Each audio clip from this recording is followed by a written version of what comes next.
Assalamualaikum warahmatullahi wabarakatuh. Salam sejahtera. Welcome back ya di mata kuliah Manajemen Desain and Creative Planner. Oke, masuk ke pertemuan kedua adalah bagaimana caranya kita bisa mengelola desainnya. Nah, mengelola dan strategi dari desain. Oke, ada 7 tahapan atau stage yang harus kita lakukan dalam mendesain agar pengelolaannya itu tepat dan benar. Oke, stage yang pertama adalah identifying opportunities for design. Jadi mengidentifikasi semua peluang, kesempatan untuk desain atau rancangan. Nanti lanjut ke understanding the audience and market, interpreting client and customer need, auditing the use of design, ya. Lanjut ke establishing the design strategy, promoting and selling the design strategy, dan the final adalah planning for long term growth, ya. Jadi ada 7 stage atau tahap yang dilakukan dalam pengelolaan strategi desain. Oke, kita bahas satu-satu. Yang pertama adalah mengidentifikasi semua peluang atau kesempatan ya dalam merancang. Jadi kalian bisa dapat ide itu dari sini. Boleh dari internal ya atau dari eksternal. Oke, yang dari internal adalah gimana caranya kalian melihat suatu peluang ya yang bisa kalian jadikan desain atau rancangan, tapi dari dalam organisasi itu sendiri. Contohnya adalah to start a company. Jadi memulai sebuah perusahaan. Nah, yang didesain adalah apa? Logo ya. Logo ini bukan hal yang remeh. Logo adalah istilahnya mewakili dari karakter, identitas ya dari company itu. Jadi harus benar-benar dirancang dengan baik. Next, contoh lain yang dari internal, contohnya adalah untuk launch a new product or store ya. Yang kalian desain adalah apa? Konsep developmentnya dan bagaimana membuat new product ini nanti itu bisa masuk pasar dengan baik, bisa digemari, kemudian bisa menarik ya, dan sukses gitu. Oke, kalian itu adalah peluang di situ dan kalian harus menjadikan itu dengan benar. Ini contoh-contoh dari internal ya. The next adalah secara eksternal. Secara eksternal, kalian bisa lihat dari beberapa perubahan yang terjadi di luar ya. Contoh sosial, politik, oke. Lalu market atau pasar dari teknologi. Nah, ini kalian bisa lihat di sini, kalian jadikan itu peluang. Contoh di sosial apa? Sosial adalah perubahan secara demografik ya.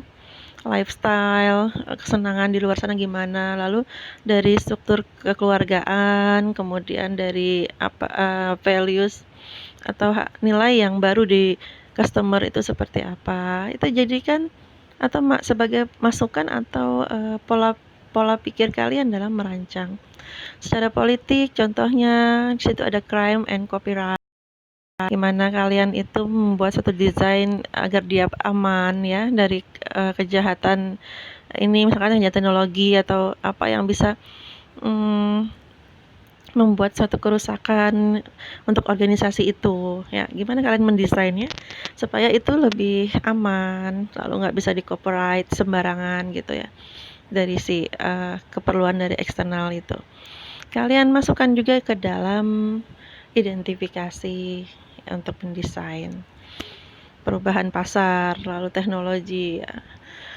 Gimana kalian bisa lihat aja pada saat pandemi sekarang, semua pada menggunakan internet, daring. Bahkan orang untuk berbelanja saja ya mungkin mereka melihat itu di Instagram, melihat itu di marketplace, di di online gitu ya. Nah, dan mereka yang dilihat apa ya? Yang dilihat adalah rancangannya, desain produk itu ya, gambar yang menarik, yang kalau makanan itu terlihat eh, bisa menggugah selera gitu ya. Kemudian ya yang bagusnya seperti apa, yang menarik. Nah, itu kan sekarang aja sudah sangat sangat terasa ya pentingnya desain itu ya. Walaupun dia tidak melihat langsung, tetapi dia hanya melihat fotonya, gambarnya ya. Nah, itu sudah menarik dan dia tertarik beli gitu produk itu. Nah, yang sekarang aja sudah seperti itu ya, orang-orang semua online. Karena mengurangi apa? Ya kan mengurangi bertemu, kemudian ya harus social distancing. Itu yang masa pandemi sekarang kalian harus jadikan itu juga peluang, kesempatan untuk kalian menjadi apa? Menjadi sebuah seorang desainer yang apa ya, punya pola pikir itu sesuai dengan kenyataan sekarang, keperluan yang sekarang. Nah, ini dari eksternal internal untuk mengidentifikasi desain. Mungkin kalian bisa dapat ide ya. Ide dari sini.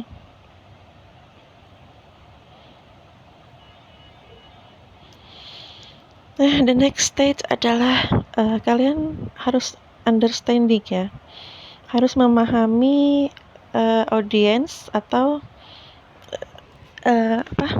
marketnya. Jadi kalian pahami, setelah kalian mengidentifikasi itu, kalian dapat pola, kalian dapat sketsnya, kalian bisa membuat mempunyai ide bahwa nanti aku mau desain ini loh. Sekarang kan masanya pandemi nih, COVID-19, semua orang itu semua online. Mereka lihat adalah paling gambar gitu lah, penampakan gitu, video yang kayak gitu. Nah, itu jadi ini peluang aku nih, aku mau mendesain suatu produk yang kira-kira ini yang menarik, ini yang bisa secara tidak langsung itu customer itu bisa tertarik gitu. Nah, setelah itu kalian udah dapat idenya, kalian harus memahami ya. Memahami dari audiens dan market kalian itu. Pemahaman ini adalah kunci untuk mengetahui bagaimana desain kalian itu bisa secara produktif, kreatif, dan itu adalah suatu solusi di dalam bisnis ya. Lalu dengan memahami pasar, kalian juga bisa tahu nih gimana respon dari pasar itu terhadap desain atau rancangan kalian itu kayak gimana sih ya. Kemudian terhadap perubahan yang terjadi itu kayak gimana. Jadi kita harus memahami, jangan hanya kalian dapat ide, wah ini sekarang pandemi COVID-19. Ini ada produk ini nih, kayaknya kalau jual makanan misalkan gitu ya, secara online gitu ya. Kalian desain posternya dan sebagainya, nanti gimana itu bisa konsumen bisa tertarik walaupun tidak langsung melihat gitu. Tapi bukan kalian pikir bahwa itu langsung kalian bikin aja lah poster kayak gini, kayaknya semenarik saya, sesuai dengan saya. Tapi enggak, kalian coba understanding, kalian coba pahami audiens sekarang itu. Ya mungkin yang kaum rebahan sekarang ya lebih senang melihat warna yang seperti apa gitu ya. Lebih senang melihat atau tulisan yang bentuknya itu kayak gimana, size-nya. Kemudian kalau video itu yang durasi yang seperti apa, yang sepanjang apa. Terus paling banyak yang dilihat itu apa? Apakah Instagram, apakah Twitter, apakah Facebook? Kalian harus pahami itu ya. Jadi pahami bahwa sekarang ini tuh kebanyakan ya ngelihatnya tuh Twitter, yang ramai itu Twitter loh. Yang ramai itu di Instagram.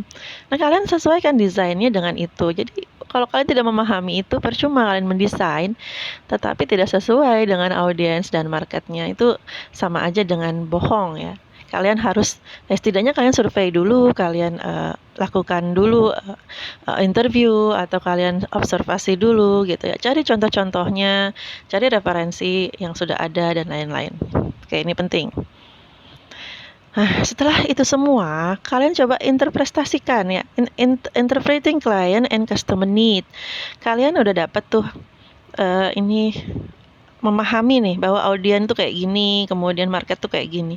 Sekarang kalian coba itu cari yang benar-benar diperlukan oleh klien dan customer itu apa ya. Karena kesuksesan desain adalah dia bisa memenuhi itu, dia bisa memenuhi apa keperluan dari klien dan customer kita ini. Oke. Next, nah ini adalah gambar dari overlap dari keperluan customer dan bisnis ya. Semuanya sama. Jika itu digabungkan baru dia bernilai atau value. Jadi penggabungan antara bisnis dan customer baru ada hasil ya.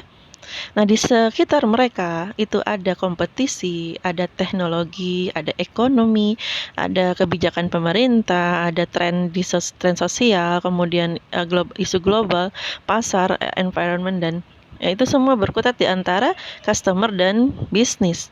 Nah, jika itu bersatu, maka dia akan menghasilkan nilai atau value. Nah, ini bagiannya seperti itu penjelasannya.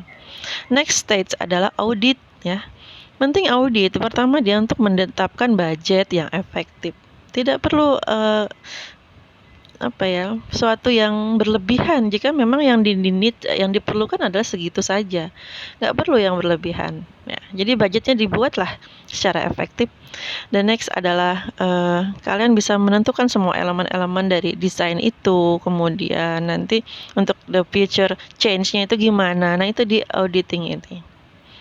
Oke, setelah itu sudah pilihlah ya. Di sini meng-establishing the design strategy. Kalian pilihlah orang yang bisa bertanggung jawab. Misalkan untuk manajernya, untuk kepala marketingnya, lalu untuk pengembangan dan research and development-nya. Itu siapa yang tepat orangnya ya. Pakailah prinsip the right man in the right place. Jadi jangan orang yang salah kalian tentukan dia sebagai manajer padahal dia tidak punya untuk leadership-nya, tidak bisa memanage dan sebagainya. Selanjutnya adalah memilih project design atau manajemen tool-nya. Manajemen tool di sini kalian tentukan dulu kebijakan untuk desainnya, kemudian strategi, lalu agenda, ya. Kemudian briefing dan sebagainya. Terus yang diperlukan untuk manajemen di strategi ini apa saja ditentukan di sini. Next stage adalah promoting and selling the design strategy. Tentukan stakeholder untuk pembeli ya. Untuk promote itu kalian harus tepat di mana stakeholdernya atau targetnya itu di mana. Di situ kalian promote ya. Selanjutnya bikinlah partnership, bikinlah aliansi. Kalian bisa kerjasama. Misalkan kalian bikin desain tentang makanan tadi ya, makanan ya. Mungkin ada partner lain yang sebagai penyedia bahan. Ya, kalian tempatkanlah di situ, dia jadikan partner ya, saling menguntungkan dan bisa bekerja sama. Misalkan bikinlah suatu perkumpulan, misalkan desainer khusus food mungkin frozen food khusus desainer khusus frozen food misalkan. Nah, kalian bikin aliansi di situ ya. Ya saling bekerja sama, saling tukar ide, tukar pikiran ya. Jadi strateginya gimana, yang satu sudah sukses nih, kalian ambil dari situ ilmunya, saling sharing dan sebagainya. Oke. The next adalah memplanning untuk jangka panjangnya ya. Jadi organisasi itu harus terbuka dengan segala kesempatan, segala peluang. Lalu harus cukup fleksibel untuk merespon perubahan. Oke, nah gimana caranya desain itu, rancangan itu nanti tidak berumur pendek, tapi bisa dikembangkan, bisa panjang gitu. Oke, nah ya intinya adalah ada 7 stage untuk kalian bisa mengelola ya dengan baik desain itu. Nah, step yang paling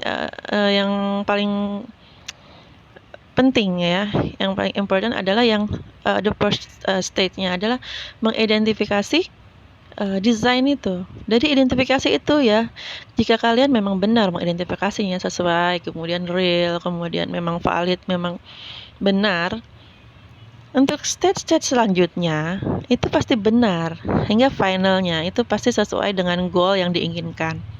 Jadi penting untuk identifikasi awal itu dulu harus benar dan harus serius ya. Nah, itu intinya seperti itu. Jika kalian itu sudah bisa melakukan dengan baik, ya insya Allah ke depannya desain kalian itu tidak sia-sia ya, dan bisa menguntungkan, masuk ke dalam bisnisnya juga baik dan benar. Oke, Ibu rasa cukup ya untuk pertemuan kedua. Silahkan nanti bertanya atau diskusi. Nggak usah kalian canggung atau takut atau malu.